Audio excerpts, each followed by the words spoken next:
1978년 서울대 재학 중 군대에 간 이 씨는 호탕하면서도 자상한 선임 김 씨를 만납니다. 어려운 집안 사정 때문에 검정고시로 대학에 입학했다는 김 씨.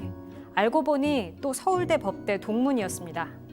성격도 좋고 머리도 좋아 인기가 많았다고 합니다. 재학 시절엔 과대표까지 지냈고 법대 복학생 모임인 법우회에선 빠질 수 없는 핵심 멤버가 됩니다. 김 씨의 결혼식은 서울 법대의 축제였다고 합니다. 동문들의 축하는 물론이고 법대 교수님이 주례까지 섰다고 합니다. 학벌과 친화력을 두루 갖춘 이 남성, 바로 1999년에 저축은행을 인수해 10위권 은행으로 키워낸 전 회장 김찬경 씨입니다. 하지만 김 씨는 2012년 5월 3일 화성 궁평항에서 중국으로 밀항을 시도하다 붙잡힙니다.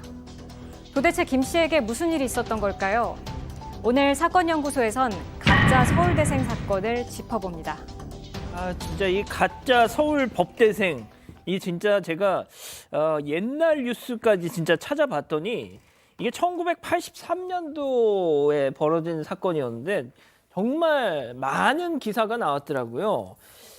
자, 일단 이 김찬경 씨 가짜였잖아요, 그죠? 네, 지금 저기 화면에 나오고 있는데요. 1983년 그러네요. 2월 17일 기사입니다. 조선일보 기사인데 제목이 진짜보다 더 설친 가짜 서울대 법대생입니다.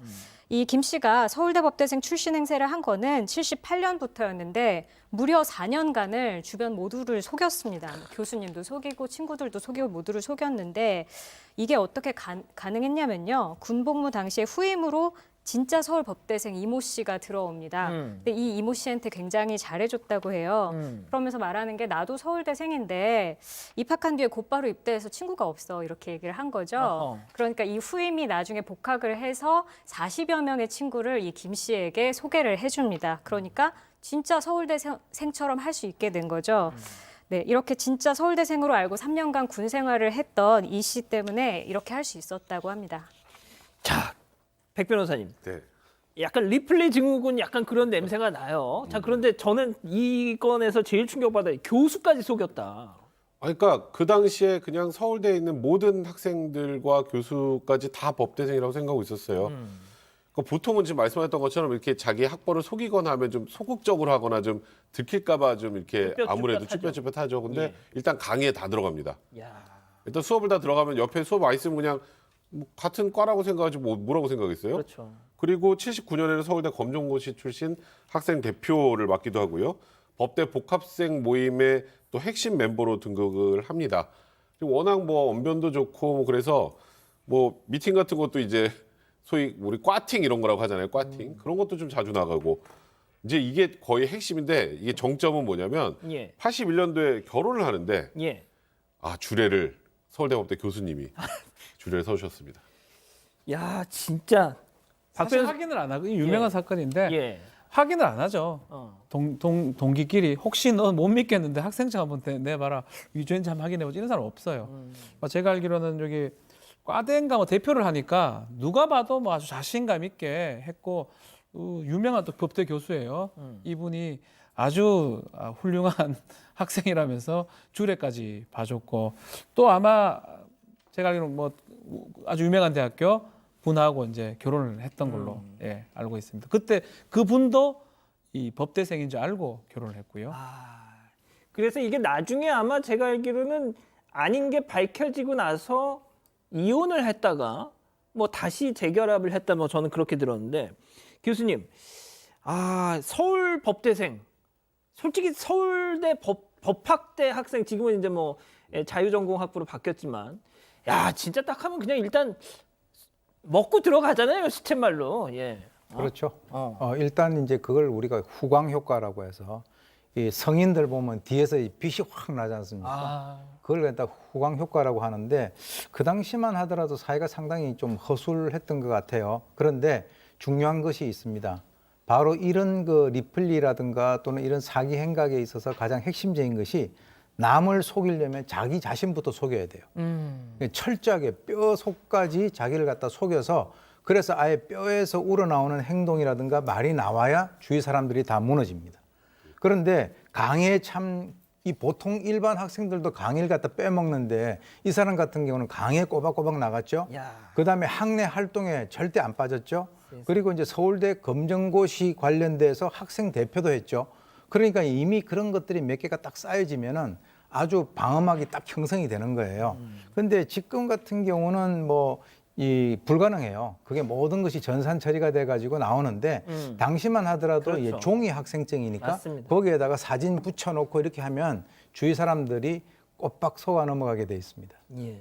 자, 하지만 꼬리가 밟혔잖아요. 네, 이게 졸업 앨범 찍으면서 생긴 일인데 졸업 앨범을 다 찍었어요. 같이 단체 사진도 찍고 했는데 결국에 저희가 이제 나중에 입수를 했습니다. 지금 나오고 있는데 JTBC가 당시에 단독 입수했던 오. 건입니다. 지금 단체 사진에는 저 사람이 있는데 오. 김창경 씨가 있는데 예, 개인 사진은 없습니다. 그 이유가 이거 만들면서 학적을 다시 조회를 합니다. 주소를 예. 넣어야 되거든요.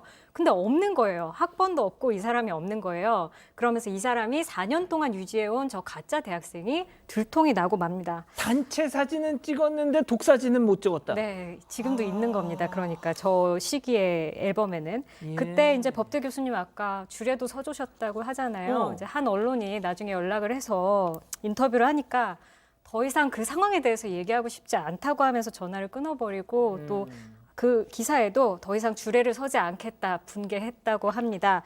이후에 경찰 조사에서 또 추가적으로 여러 가지 사실이 드러나는데 서울법대생을 사칭하면서 가회도 했는데 그 가회 학생의 부모님을 잘 설득을 해서 그 집을 담보로 잡아서 야, 융자를 받아서 신혼 살림을 차립니다. 그 집에서 이제 친구들 불러서 집들이까지 합니다. 예, 이후에도 계속해서 2년제 대학을 나왔다, 뭐 명문고를 나왔다 얘기가 있는데 결국에는 중졸로 밝혀졌습니다. 자, 박 변호사님. 네. 자, 저렇게 한때 세간을 들었다 놨다 했다가 사라졌던 김찬경 가짜 대학생이 10몇 년 뒤에 화려하게 기업인으로 컴백합니다. 쉽게 사라지지 않습니다. 그때도 막 들썩들썩거렸는데 1990년대부터는 다시 기업인, 또 구체적으로 말하면 금융인이 됐습니다. 얼굴도 나오고 있죠. 예, 본인이 이제 채석장 사업에서 큰 돈을 벌었다고 하면서 90년대쯤에 말에 제주도에 본점을 두고 있는 상호 신용공고를 인수한 후 이름을 바꿉니다. 미래저축은행으로 유명한 은행이죠. 그러면서 여러 가지 전국적으로 합병을 하면서 영업을 넓혔는데 13년 만에 2조 원대 대형 저축은행을 만들고요. 업계에서 당시 2012년도엔 7위권까지 됐고 언론에 많이 대대적으로 보도가 됐던 적이 있습니다. 여기 나오고 있네요, 지금. 자, 교수님, 하지만 뭐 미래저축은행 그 결말은 뻔했잖아요. 예. 이 사기꾼이 일시적으로 사람들을 속일 수는 있지만 돈은 속이지 못하는 거예요. 그러니까 이 경제라고 하는 것은 뭐 순간적으로 어떤 그 사기를 통해 가지고 약간 미봉책은 할 수 있지만 장기적으로 가면 그게 통용이 되지 않는데요. 2011년에 이 그 저축은행 여러 곳에 부채를 메우지 못하고 구조조정, 영업 정지 등 대책이 이어졌는데요. 이 퇴출 대상으로 거론되는 이 저축은행에서 하루에 수천억, 수백억이 빠져나가는 소위 그 뱅크런 현상이 발생이 됐다는 거죠. 그런데 사실 이 저축은행이라고 하는 것이 서민들의 피와 땀을 모은 그 돈을 가지고 이제 이루어지는 곳이 아니겠습니까? 그런데 이 저축은행도 겉으로 보기에는 그럴듯했지만 결국 금감원 검사 결과 부채가 자산을 3,177억을 초과한 상태였다. 그래서 2011년에는 자본금을 모두 날려버리고 자본 잠식 대상이 됐는데요. 이 김 씨뿐만 아니라 이 영업 정지 직전에 있어서의 저축은행 주요 관련자 모두 출국 금지된 거 아마 기억들 하실 겁니다. 그렇죠. 자, 백 변호사님, 마지막으로 말이죠. 일단 이 고객 이제 문을 닫을 이제 미래저축은행이 망할 것 같고 그러니까 고객 돈 200억을 빼내서 어디로 튀려고 그랬잖아요. 네, 그렇죠. 밀항하려고 했던 겁니다. 그러니까 이제 영업 정지가 될 거라는 알고 있었던 것 같은데 해경이 한 6개월 동안 그러니까 굉장히 치밀하게 수사를 했습니다. 저축은행 고위급 관계자가 밀항을 시도할 것이다.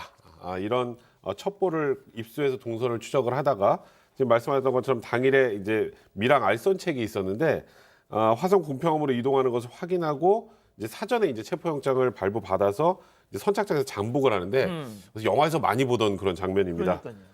낚시꾼과 선원으로 이제 해경 수사관 10명이 다 위장을 하고 이제 김 회장의 동선을 파악한 뒤에 밤 9시께 김 회장을 포함한 일당 5명을 검거를 했던 사건입니다. 결국 재판에 넘겨졌고요. 2014년 대법원에서 징역 8년형이 확정이 됐습니다. 아, 진짜 참 황당한 사람입니다.